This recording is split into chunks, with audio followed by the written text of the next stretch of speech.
Hai teman-teman yang berbahagia, berjumpa kembali dengan saya Dr. Andri, spesialis kedokteran jiwa dari Rumah Sakit EMC Alam Sutra Tangerang dan Rumah Sakit Secipik. Kesempatan kali ini saya mau berbincang sedikit tentang hal yang biasanya dilakukan oleh pasien saya nih ketika menunggu terutama di Rumah Sakit EMC Alam Sutra ya, karena masih ada pasien yang walk-in. Nah, kalau kita melihat kondisi di saat menunggu itu, banyak pasien-pasien itu yang saling bercerita, berdiskusi tentang keluhannya.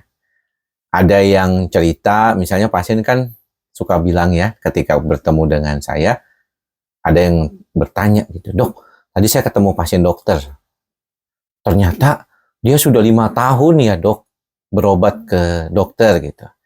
Nah, karena saya tahu apa yang dia ceritakan itu dan pasien sebelumnya itu, saya bilang, oh memang ada beberapa pasien yang 5 tahun, bahkan sampai 10 tahun pun pernah. Tapi kebanyakan dari mereka tidak rutin berobatnya. Artinya ada masa tenggang di mana mereka tidak berobat atau tidak menggunakan pengobatan.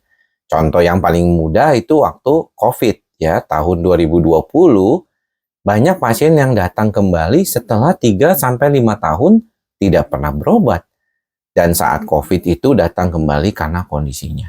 Nah, kenapa saya bilang begitu? Karena si pasien udah ketakutan nih. Waduh, kok makan obat bisa sampai 5 tahun apa nggak berhenti-berhenti gitu ya. Terkadang informasi yang didapatkan mungkin tidak sesuai. Kadang kita suka bilang aja, seperti saya sering bertemu dengan pasien, "Gimana Bu kabarnya?" "Wah saya masih makan obat dokter nih." Terus saya bilang kan, "Wah kalau Anda makan obat saya, walaupun saya sudah kasih kopi resep pun pasti nggak cukup. Karena terakhir kita ketemu itu udah 9 bulan atau 12 bulan yang lalu. Sedangkan baru sekarang Anda datang lagi."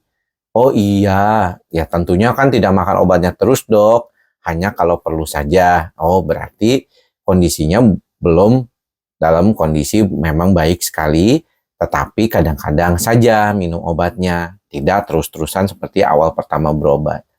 Ini saya jelaskan karena banyak di antara kita mungkin salah pengertian terhadap kondisi gangguan kecemasan. Gangguan kecemasan itu memang kalau ditanya, apakah bisa sembuh?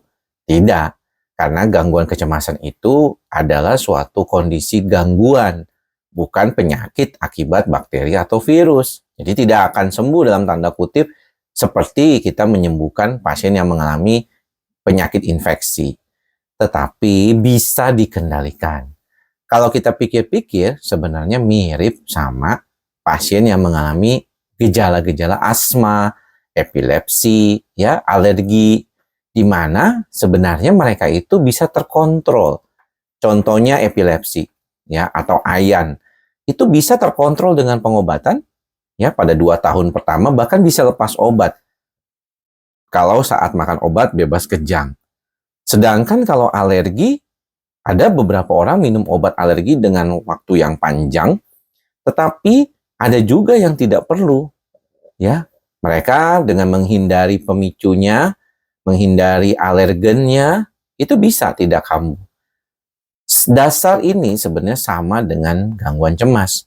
Ketika orang itu mengalami kecemasan yang luar biasa, mungkin diakibatkan karena tekanan yang luar biasa yang dialaminya. Dan si pasien belum atau saat itu belum bisa beradaptasi. Tapi setelah kondisinya sudah lebih stabil, dalam artian mungkin lingkungannya sudah makin baik, si pasien akhirnya bisa mencapai suatu kestabilan dan akhirnya tidak lagi memerlukan pengobatan kalau di awal dia menggunakan pengobatan. Jadi memang kalau kita perhatikan, nggak semudah itu juga membaik, tidak semudah itu juga kambuh sebenarnya kalau kondisi kita cukup stabil. Nah, ketika orang bertanya, mengapa kok bisa beda-beda sembuhnya? Ada yang bisa cepat, ada yang bisa lama, bahkan ada beberapa yang kok kayaknya bertahun-tahun. Latar belakang dari kondisi dia, kondisi kepribadian, dan juga narkoba. Artinya riwayat penggunaan narkoba ini sangat penting untuk dipahami. Nah, kita bahas nih satu persatu. Kalau kita perhatikan dengan baik-baik, sebenarnya di antara kita sendiri berbeda, ya, di dalam menangani kondisi stres kita. Walaupun stres kita itu sama atau mirip. Kepribadian setiap orang, walaupun lahir dari orang tua yang sama, itu juga beda. Ketika pola asuhnya kira-kira mirip, misalnya anak kembar seperti saya, ya, punya anak kembar dan saya memperlakukan mereka mirip lah ya, karena mereka tumbuh bersama, tapi beda banget tuh. Yang satu karakternya seperti apa, yang satu lagi karakternya seperti apa. Ada yang menyerupai saya, ada yang lebih ambil sisi yang dari saya yang mungkin lebih dominan, ya, kurang baiknya ya. Kan saya juga nggak selalu dalam kondisi yang baik, teman-teman semua. Tapi ada juga yang sisi lebih empatiknya yang diambil gitu ya oleh salah satu anak tersebut. Jadi nggak sama. Jadi ketika teman-teman menghadapi suatu masalah yang teman-teman anggap itu mengalami suatu perubahan di dalam bagaimana meresponnya, kita itu berbeda. Si A, si B, si C bisa beda banget. Sehingga ketika emosi negatif yang timbul akibat menghadapi situasi seperti itu akan berdampak berbeda pula, responnya berbeda secara pikiran, perasaan, dan perilaku kita. Ini yang mungkin perlu teman-teman pahami agar teman-teman tuh bisa menyadari.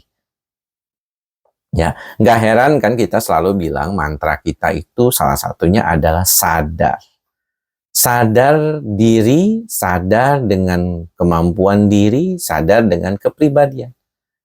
Orang yang mengenal dirinya akan lebih mudah mengatasi masalah kehidupan. Dia tahu untuk fit in di mana, dia tahu untuk cocok di mana. Karena seringkali kita tuh suka sembarangan ya istilahnya. Kita merasa, nggak begitu kali, harusnya tidak seperti demikian gitu ya. Tapi mau nggak mau kita seringkali nggak bisa memungkiri bahwa pola pikir kita yang sudah lama terjadi dan itu dipengaruhi oleh kepribadian kita, pola asuh, itu berbeda hasilnya. Ya, ini yang mungkin kadang-kadang teman-teman bingung, kok begitu ya? Kalau teman saya kok bisa baik, cepet banget dia baiknya. Oh saya lama ya dok. Ingat teman-teman ya, bukan obat satu-satunya yang bisa membantu stabilitas.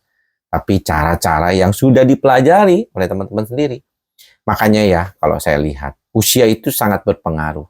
Ketika pasien datang di usia 30-an, biasanya ketika mereka mengalami kondisi di usia 30-an, itu mereka sudah cukup siap daripada yang mungkin 18 tahun sampai 20-an. Berbeda juga responnya. Ini yang membuat perbedaan dalam terapinya juga. Ya, kapan harus mulai, kapan harus berhenti, bagaimana cara mengurai kondisi kecemasannya, bagaimana mengurangi emosi negatifnya, itu bisa berbeda. Pada fase otak yang masih tumbuh, 18-an, 20-an, dengan otak yang sudah cukup settle secara kemampuan kognitif, yaitu di usia 30-an. Jadi nggak heran nih, kok bisa berbeda dan responnya bisa berbeda juga. Ya, jadi nggak usah khawatir. Nah, kondisi lingkungan tentunya nggak bakalan sama semua orang. Ya, ada yang hidup di lingkungan yang berat, harus kerja keras luar biasa. Ada yang hidupnya enak, cukup nyaman. Ya, sehingga kecemasan itu tidak menjadi problem buat dia. Nggak seperti orang yang hidupnya tuh sulit, susah. Ya, buat besok makan aja nggak tahu apa.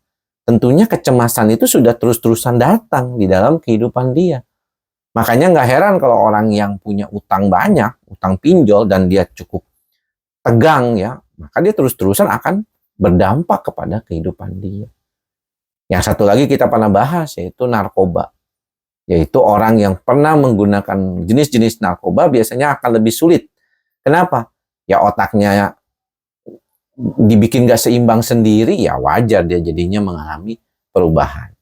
Jadi bagaimana cara sembuh dari gangguan cemas? Teman-teman harus belajar bagaimana menyadari kondisi-kondisi yang tadi disebutkan. Apakah saya termasuk orang-orang yang mengalami kondisi kesulitan dalam beradaptasi? Apakah kepribadian saya memang sulit untuk segera beradaptasi karena banyaknya proses traumatik ataupun kesulitan di dalam hidup saya? Obat membantu menstabilkan. Obat membantu kita menjadi jauh lebih stabil Sehingga ketika lebih stabil, kita bisa belajar lebih baik. Kita bisa belajar lebih stabil dalam kondisi kesulitan kita. Itu sebenarnya pentingnya pengobatan. Maka kenapa ketika teman-teman mengalami gejala panik yang berlebihan, artinya kita butuh pengobatan dulu, kemudian nanti sudah stabil, teman-teman belajar relaksasi, belajar coping, belajar adaptasi, how to handle. Dan semuanya tuh teman-teman sendiri yang lakukan. Dokter jiwa seperti saya itu kebanyakan lebih responsif untuk pengobatan supaya segera teman-teman masuk ke dalam fase pembelajaran. Untuk itulah di dalam YouTube ini saya memberikan sesi khusus langganan ya pada teman-teman yang mau belajar lebih dalam lagi. Bukan lagi pakai obat, tapi bagaimana teman-teman mengelola pikiran teman-teman menjadi jauh lebih baik. Mudah-mudahan bermanfaat dan sampai ketemu lagi di lain kesempatan. Tetap mantra kita bersama, ikhlas, sabar, dan sadar. Semoga semua makhluk berbahagia, semoga teman-teman semua berbahagia. Salam sehat jiwa. Bye-bye.